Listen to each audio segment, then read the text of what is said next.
Alors Cécile, je vais être un peu taquin. Je suis comme tout le monde, j'aime bien mettre les gens dans des boîtes aussi. Est-ce on peut dire que votre livre, c'est un livre de développement personnel? Ou est-ce que vous voulez surtout pas être dans cette boîte? Alors, effectivement, alors après, bon, moi, j'apprécie pas tellement ce terme de développement personnel. Le développement personnel, quand il est présenté dans la plupart des livres, hein, c'est un développement une idée qui tourne autour de l'intellect. Par exemple, on va vous sortir une liste. Bon, ben voilà, si vous avez un problème, vous faites une liste, le pour, le contre, et puis vous évaluez le pour et le contre, ce genre de choses qui peut aider. Et je dis pas que l'intellect, il sert à Hmm. rien, hein. Si on a un intellect, il faut s'en servir, et c'est très bien. Mais seulement mon livre, c'est pas ça qu'il raconte. Euh, Justement, euh, l'idée, c'est vraiment qu'on a deux moyens de communication de nous-mêmes avec nous-mêmes.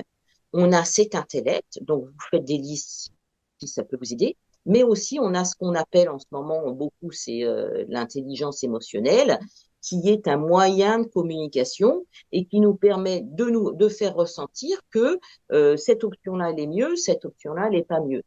Voilà, c'est un petit peu ce qu'on appelle aussi l'instinct. Et l'instinct, ça vient de notre corps, hein. C'est nos sens qui ont repéré des trucs qu'on a du mal à mettre en mots et qui nous disent, qui nous mettent en garde ou qui nous conseillent telle et telle option.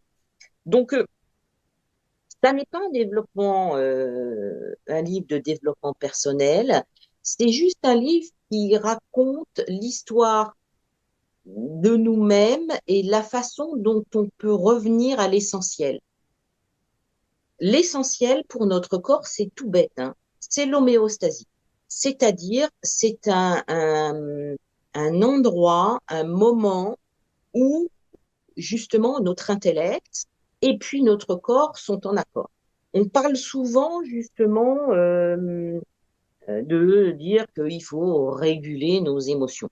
Les émotions, on n'a pas à les réguler. Les émotions, elles viennent, elles repartent. Il faut juste observer ces émotions. Quand vous avez une émotion qui arrive, si vous la régulez, c'est-à-dire que si vous vous mettez à respirer, respirer pour que l'émotion, elle disparaisse, qu'est-ce qui va se passer? Ben, en fait, vous allez juste bloquer, entre guillemets, l'émotion. Elle va rester sous-jacente. Et puis, du coup, vous n'allez pas écouter cette émotion, vous allez écouter votre intellect, et puis vous allez passer à autre chose. N'empêche que l'émotion, elle va rester là, ancrée quelque part, coincée dans votre dos, coincée dans vos épaules, coincée dans votre mandibule, mais elle va rester là.